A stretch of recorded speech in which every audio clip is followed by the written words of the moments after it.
Canva.com integrates with ChatGPT now. Yeah, Canva, Canva.com. The one that you took a screenshot. Canva. Okay. It's the easiest to use because it's all drag and drop. You don't have to. Oh, the one you did certificate? Anything that you can imagine on Canva, you can. And now, like if you upgrade to the $10 a month paid version, it has 10,000 more options. And then we send you to your mail? How you get them? So in Canva, you design them. And then you go to vistaprint.com, Vista, V-I-S-T-A print.com, and you upload the PDF design to Vistaprint. They'll send you they're super cheap. With like $50, you get like 1,000 of them, probably more. Brando, hey, let me tell you the truth. It's not about who you know, but who knows you. Brando, it's your story. You can rewrite it if you so choose. It's your life. You decide those moves. Brando, you wanna talk about getting the bag? He built a 7-figure brand from scratch. Brando, it's the Brand Up Podcast, but you already know. Enough talking, bro. Let's start this show. Brando. And then if you wait, this is another trick. Once you purchase, on the last page, pretty much in the receipt, is going to give you an option. Hey, pay $10 more and get additional 1,000. So and then you create a QR code on the back. And the one thing you have to remember, always have this in mind. Doesn't matter if it's for your clients or if it's for your possible partners. Referrals. Anybody that can refer you to a client to you, it's a possible partner, right? Like you have to think, what's in it for them? Why they should refer somebody to me, right? I don't know if you've had this at the hotel or not, or any other company that you work for, but people, they have a lot on their plate for themselves than just to think, oh, I want to refer somebody to get their lashes done just because. But if you tell them that you'll get a $20 check from me or $25 check from me every time when you send an actual client, well, now the situation changes because in 4 clients it's $100 and it doesn't cost them anything, right? Like if a girl is a server, most likely she has another 20 friends that are girls that get their lashes done eventually, right? So knowing that, oh, I can get, or if it's a client of yours, that person should get a $25 discount next time they come if they refer you somebody, right? So it's all, you have to keep this in mind. In order for someone to become interested in sending you a client, it has to be something for them on the table, right? So ideally, for a service that's $100, $25, it's a good deal to give them as a discount. And the reason you have to understand, this is actually a really good deal for both of you, but you're the one that wins the most because business is just, it's a pay-to-play game. Doesn't matter, you either pay with time at first or you pay with money when you're ready to scale, right? Like always think about an advertising campaign as a light switch. When you need clients, you should turn it on. But an advertising campaign, it's also a referral program when you have people to send you clients. It's just, that one, it's not as controllable. Like you cannot force somebody to send you more referrals, but you can always put more money into a campaign on Google. You can always put more money into an advertising campaign on Instagram, right? So that's how you scale predictably. That's what, when you know, all right, and you're gonna end up paying more than $25 to get an actual paid client to the door, right? Typically, for the salon now, the lead is roughly around $20 to $40, but that's a lead. Lead means a person that puts their name, email, and phone number because they want to retrieve a discount for, let's say, classic lashes, right? But that doesn't mean that they already become a client. Now it's the sales process, and then Kuzmina has to put the sales hat on to sell the it's the same for trainings. Actually, it's a little more expensive, but it's the same thing. She has to put the hat on, the sales hat on, to sell the training over the phone or in text, or to do follow-up until the deposit is paid, because it's the same process. For lashes, it's $30, right? For trainings, it's what, $500? So until the deposit is paid, that person cannot be called a paid client yet, right? Mhm. And even with that, it's a small percentage that can reschedule because it's life at the end of the day, right?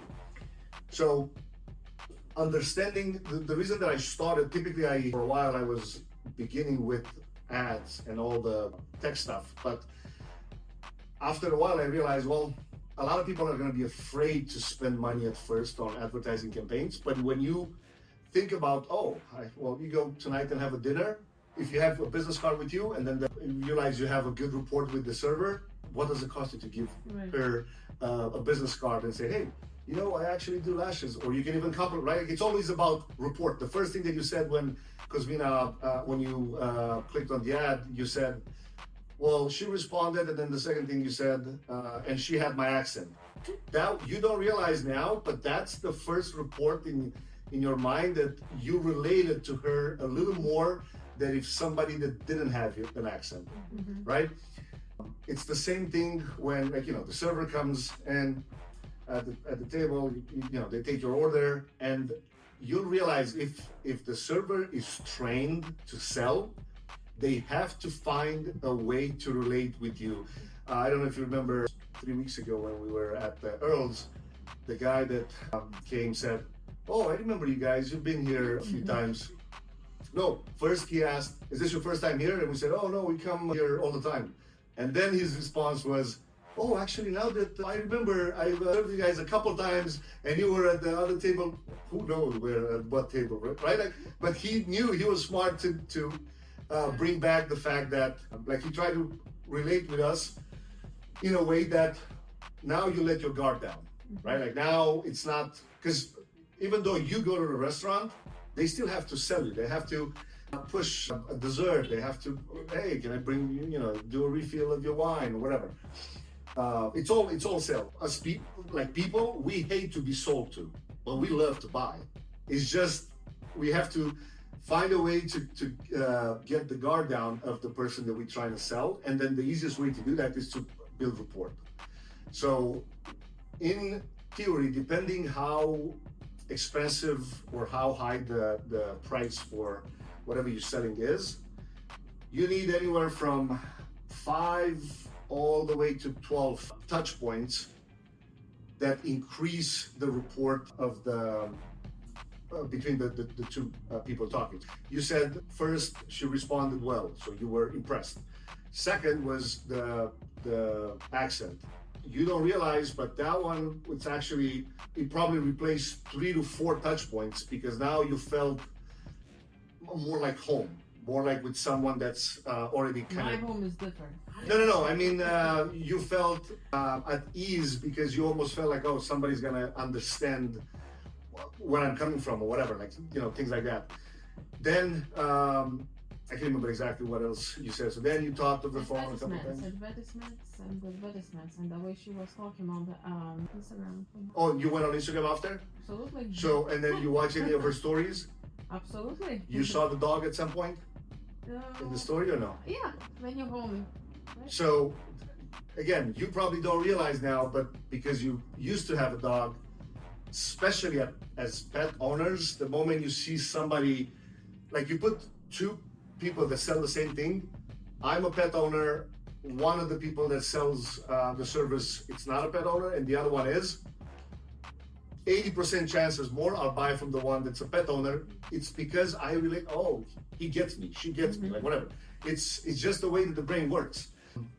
And then once you understand, all right, everybody that I meet on a daily, weekly basis can become a referral for me.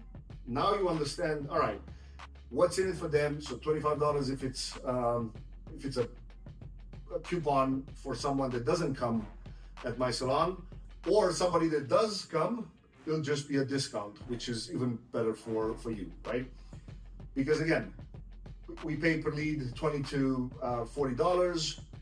Roughly, you need, or your goal would be to get to 50% conversion rate, meaning if you have 10 leads, you should convert 5 from the online campaigns, because for those people, it's nobody will know, because if you put the ad online, it's I want more people to find out about my services, right?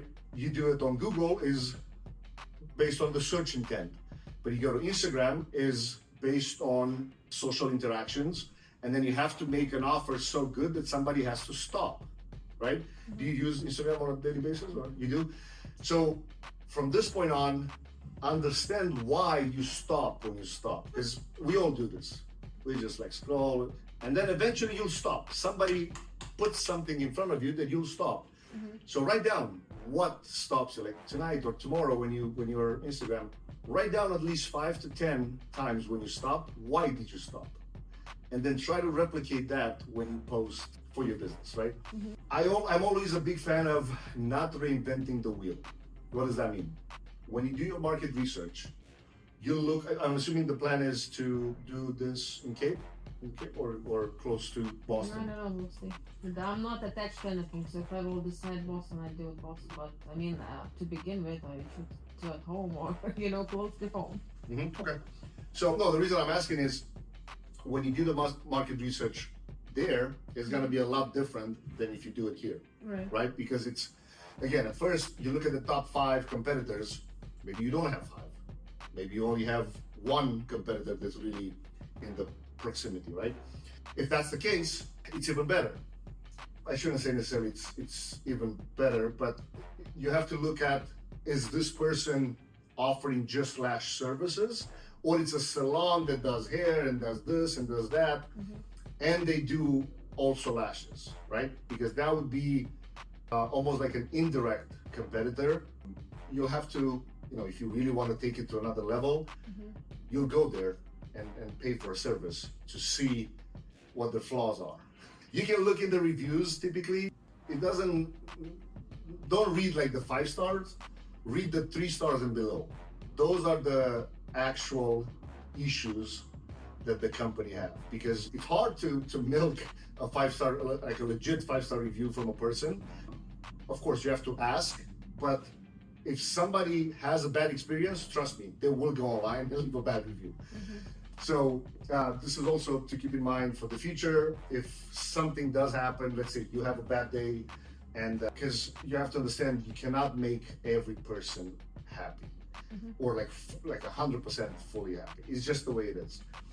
But you have to do your best to, at least if something does go bad, you might have to work for free a little bit, like an extra hour to make them happy. Or I always tell Cosmina, look, 1 bad review will haunt you for months or possible years. Right. It's better to just don't take it personal. Refund the money if you'd have to. $200 is not gonna make you rich, and it's not gonna make you poor either. So trust me, it's just, of course, you collect the signature when you do that. And if you don't know what verbiage to use, you ask ChatGPT, because it's gonna give you exactly the verbiage. Brand up.